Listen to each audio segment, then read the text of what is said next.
An MP whose office was targeting a suspected arson reveals that he wears a stab vest in public. We're going to read into this more from Sky News, you guys. Let's go.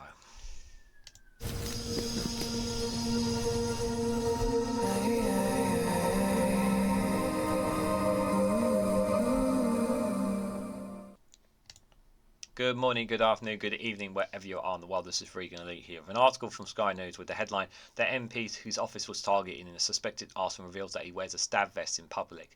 Mr. Freer told Sky News his office was equipped with significant security, including panic buttons and stab vests, and that staff do background checks to ensure any members of the public who request a meeting are constituents. This is the trend that there's so much to unpack here, guys, and I'm also going to be showing something else after we read this article as well. So for those who don't know the story, basically the MP constituency office was burnt down. Now this is a Conservative MP. I just want to put that out there as well. Now, regardless of, we have feelings about how the Conservative government and the Conservative Party has treated us and what it's done to this country in the last 13 years, and there's a lot of hate and there's a lot of anger, and rightly so. However, there is a way to respond, and you don't respond by burning their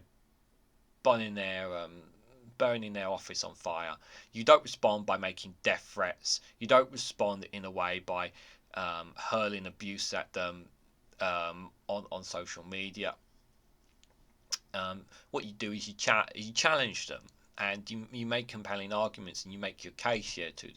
Now, obviously, I know I understand the frustration and anger, and I particularly know how angry people are, especially with Partygate. You know, and what has happened in the last 13 years, and I totally understand the frustration. And trust me, I'm just like you guys. I want a new party in. I know Labour are not to be 100% trusted, but I want something different, something that's going to maybe make a difference to this country, at least make our lives better. Which is why people are hesitant about Labour, and I get that point. I really get that point, guys. But this is not the way to respond. Like, whatever's going on in your constituency with your MP, no matter how you feel about them, this is unacceptable in any way, shape or form. We've had MPs who have been murdered. We've had MPs who have been attacked. We have had and these in our history. And while it's not while it's any kind of these are just horrific and unacceptable. And while I understand the anger and frustration that these MPs, some of these MPs, there is a way to deal with it, and this is not the way to do it, guys. And the fact that they have to wear stab vests, buy security and whatnot, it should not have to be done, but they have to do it because they don't feel as safe as they used to be now. I think if I was an MP, guys, hand on heart, I would hire one or two security guards to be with me at all times. I generally would, because I wouldn't feel comfortable. I wouldn't feel safe. Given the history, I would allow people to approach me, but I'd make sure I'd have security, one or two security guards with me at all times out in the open, just in case, because you just never know with people these days. But again, I get the frustration, but let's read into it, guys. I hope you guys understand my point of view. So an MP whose office was hit by a suspected arson attack on Christmas Eve says he wears a stab vest when going to the public events. Conservative MP Mike Freer told Sky News that the use of stab vests amongst MPs are sadly on par for the course these days when out in public. His comments came as police continue to investigate a fire started on Christmas Eve in a shed at the MP's office at Ballards Lane in Finchley, North London. No one was in the office at the time of the fire. Asked about Sky News presenter Nick Quraishi now unsettling the suspected arson attack was, Mr. Fraser says sadly it's becoming part of the job and it shouldn't be. Too many MPs have to cope with physical threats, and sadly we've seen several of my colleagues lose their lives. Yes, let's not forget what happened to Joe Cox, guys. That should never have happened in any way, shape or form. And obviously what happened to Sir David Amess as well, just only a few years ago. as well. It should not in any way happen. Whatever you read, whatever's going on in your life, this is not the way to deal with it, guys. And you know, we have to think very carefully. You know, I know social media is a very toxic place, guys. And I use social media a lot, as some of you guys know. I use Twitter a lot still, and I know it can be quite a hostile place, because they get death threats all the time, MPs on there, and as well as physical abuse and whatnot. This job can be extremely uncomfortable and very off-putting. You know, they become an MP with the intention of trying to make lives better for people, and well, you do think that's what most of them do. Obviously, sadly, some of them are there just to make gains for themselves, but you would think that most MPs who become them want to do it to improve the constituencies they're in and make a difference to you. And even if you disagree with them, there is a way to handle it, and shouting and screaming at them, hurling abuse, throwing milkshakes on them. We joke about it, it's funny. We joke about throwing milkshakes at Nigel Farage. It's not really appropriate. I mean, we can have a laugh about it, but it's not really appropriate, guys. You know, my always advice I say to people is, no matter what you're going through, no matter how much you hate somebody, never sink to their level. Never sink to their level, because you become just as bad as they do. Yeah, it's not worth going down that road. It really is not, guys. Mr. Frere said he had regular safety scares since becoming an MP, including the man who assassinated Sir David Amess, Harbi Ali, who turned up at his office before the murder in 2021. It is difficult to take it in your stride, but it's a fundamental part of our democracy that MPs are accessible to our constituencies, and I wouldn't want that to change, Mr. Frere continued. Unfortunately, that goes with risks these days. I personally, like some of my other colleagues, wear stab vests if I do public events, and sadly it's on par for the course these days. And it shouldn't be, but the availability of MPs is a fundamental part of our British democratic traditions. Yeah, we want MPs to be able to be contacted, whether it's email, whether it's letter, or being able to go to their office and arrange a meeting or see them at public events. You want that interaction, because how are you know, it's important. It's really, really important that we have that still. Remember, this is a Conservative MP who's speaking here, guys, as well. You know, this is his office here that was arsoned. It's emergency service at the scene there. Mr. Frere, whose Finchley and Golden Green constituency has a high Jewish population, said the exact motive of the fire is not yet known, but it could be linked to the conflict in the Middle East. I'm hoping it's just someone with a grudge or something with nothing better to do than cause a fire, he said. You don't just set an MP's constituency office without some kind of motive. There was a motive there, in my opinion, guys. It's not a random attack. This is not a random attack. This was targeted. Sadly, I've had too many instances in the past where I've been attacked because of my views on the Middle East, but also many of my constituencies have similar instances. It is not an unknown incident in Golders Green where something flares in the Middle East. The level of attacks in my local area do go up. We'll have to let the police do their jobs and find out what the exact motives are. Mr. Frere said the ground floor and the first floor of his office have suffered significant damage, including lost windows, smoke, water and fire damage. Most of the office is completely unusable, he added. It's incredibly worrying for my staff, he said. They shouldn't have to fear coming to work. They're going to get attacked just because they work for an MP. Yeah, what's the benefit of attacking? Where is the benefit of this? What are you gaining? What is the benefit of doing this? Yeah?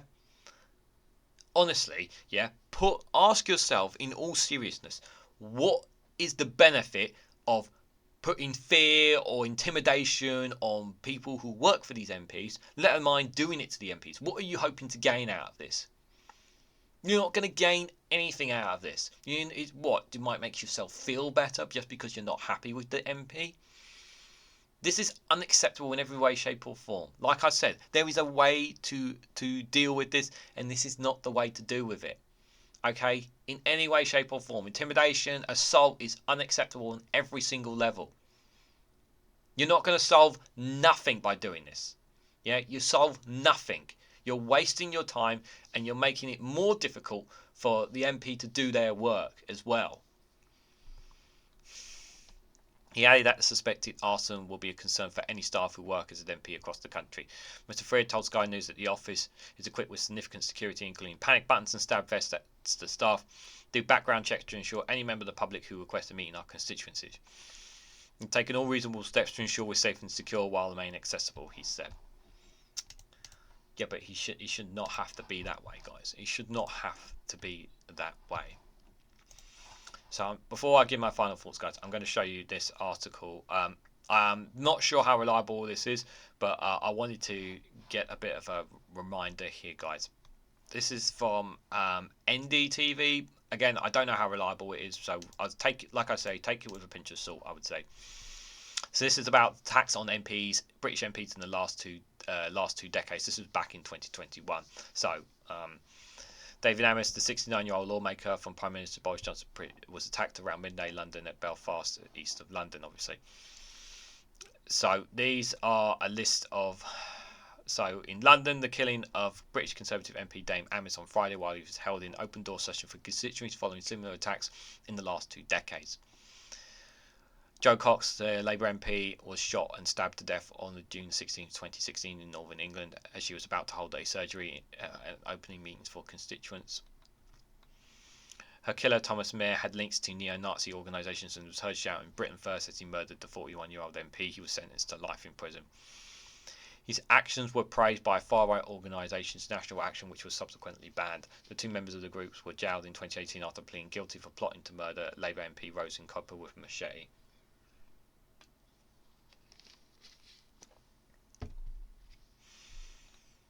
Stephen Timms, Labour MP Stephen Timms, was stabbed twice in the stomach at a constituency surgery in East London by a 21-year-old rationalised student, Rosetta Crongree, in 2010. She told the police she committed the attack because the Timms had voted for Britain's 2003 invasion of Iraq. Chalkley was jailed for life for attempted murder.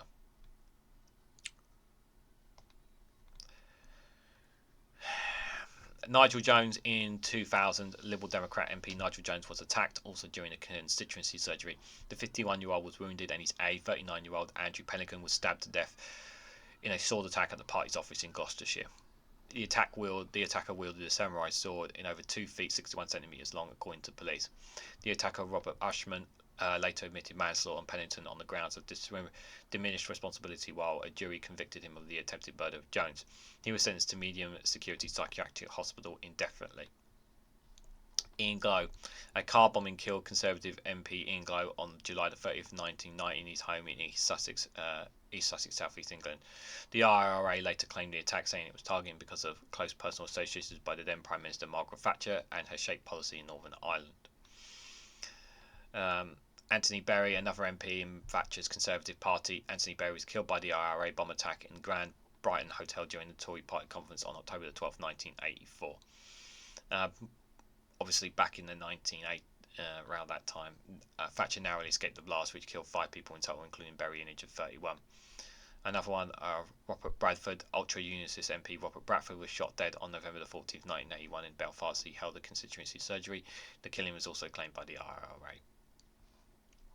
And Airy Nice, a Conservative MP from the party's former spokesperson in Northern Ireland, was killed by a car bomb in March the 30th, 1979. The bomb went off as he drove out in the car park opposite the British Parliament at Westminster and was claimed by the IRA, by the Irish National Liberation Army. Obviously, any death, any loss of life is horrible, guys. It's like this one here, like Stephen Timms here, for being attacked for voting for the Iraq invasion. Again, I understand the anger, but this is not the way to deal with it. And then obviously what happened to Joe Cox is horrible. Nigel Jones here, like what's this? Why was this? Why do this? It's Nigel Jones. What this is just wrong. And then obviously MP David Amess and Joe Cox. obviously what happened during the troubles, obviously, with the other MPs who lost their lives. Guys, I want to remind you all that I've said about how immigrants are human beings with emotions and feelings. This applies to MPs too. This applies to MPs too. Yeah, it's and it's easy for us to say to them, oh, they should be doing this, this, and that, but they have an extremely difficult job. Now, I understand it even more anger because obviously there's been a talk about them getting a pay rise, and that's infuriating too. But think before you think. Have a deep think about things that you say and actions that you take, guys. Regardless of what political party they are from, whether they vote for or against something, verbal abuse, attacking, assault, outright murder is unacceptable in every single form, guys. It's unacceptable, and you deserve everything. You deserve everything that's coming to you if you think that is some kind of justification because you disagree with their act, with what they sign on for, or what laws they pass, and that. If you don't like them, vote them out. If you want to change, if you really want them gone, start your own party or start a petition. Get people organised.